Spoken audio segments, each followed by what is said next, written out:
some of the timing requirements of section 17.7A and 15.1D to allow Cascade additional time through the end of business on May 31st to provide a substitute letter of credit. So just as a little bit of background information, then we can address the action item during that if you'd like. April 21st, I believe, Friday, U.S. Bank National Association, which is the confirmer of a letter of credit issued by Silicon Valley Bank, which has been subsequently assumed by First Citizens, Citizens Trust and Bank, I believe, through the FDIC process. U.S. Bank National Association was the qualified institution, which is a definitional position or role within our contract to confirm or back up a letter of credit. There are some pretty strict standards that we put in place to make sure that we have the right qualified institution who is a substantial credit rating and has substantial owner's equity to make sure that they're going to be there for us. They were downgraded by Moody's.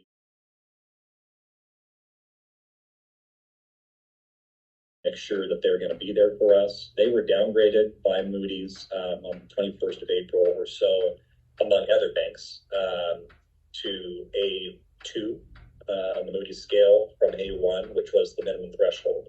So as of that date, the U.S. Bank National Association no longer met the required threshold as a qualified institution.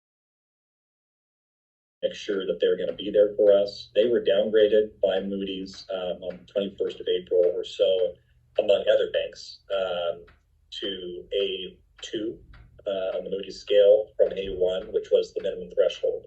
So as of that date, the U.S. Bank National Association no longer met the required threshold as a qualified institution. We notified Cascade on April 26th that a letter of credit default had occurred under the ESA, provided that 5 business days under the ESA is the timing requirement for the issuance of a substitute letter of credit issued or confirmed by an alternative qualified institution.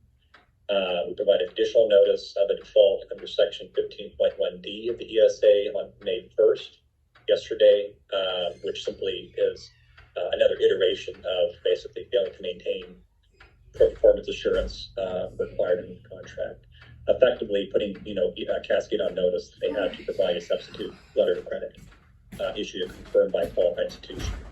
We understand that Cascade, if I may share, Cascade is working with some alternative entities. We've heard from Steve and Cascade that they are working with some potential alternatives to issue a letter of credit or to confirm the underlying letter of credit that was issued by Silicon Valley Bank, again, assumed by First Citizens. And so provided that process takes place by a qualified institution, the issue will be resolved. But there is a timing requirement. And so our ask to you today is to consider an extension of that time period through May 31st to give Cascade a little more time to work with their counterparties to try to get that LC issue confirmed.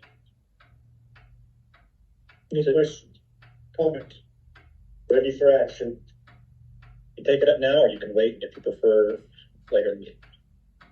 Go ahead and take it up now, and that way if we got other plans, don't need to sit around. So under the action item, then the wording would be to authorize motion to authorize the interim general manager or managers to execute a limited waiver of the timing requirements under section 17.7A and 15.1B of the ESA to allow Cascade until 5 p.m. Pacific time on May 31st to provide a substitute letter of credit issued or confirmed by a qualified institution, provided if U.S. Bank National Association's credit rating falls below A2 for Moody's or A for S&P Fitch or DBRS, which is one rung below our current qualified institution standard, the district may proceed with exercising its rights, including termination under the ESA without further notice or cure period. In other words,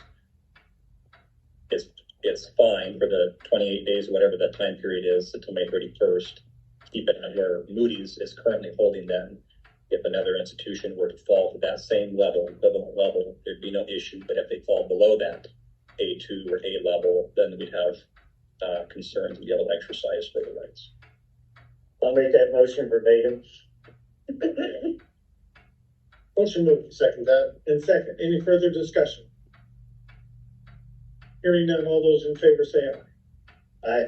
Aye. Motion passed. It's I mean, with May 31st, we have a meeting that day, so if we need to meet, we'll be ready to meet.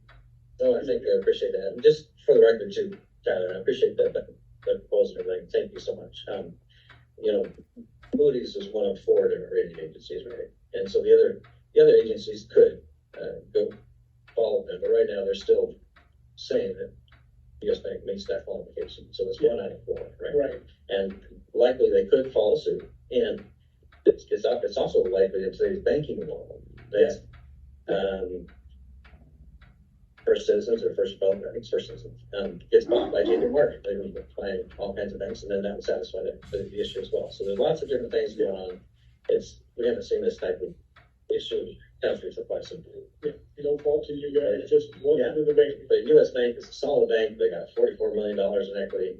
They're $44 billion. Yeah, That's great. So I'm hopeful for the country and for the economy that they can continue to work. Good. But thank you so much. Thank Yeah, you. Thanks for being here as always.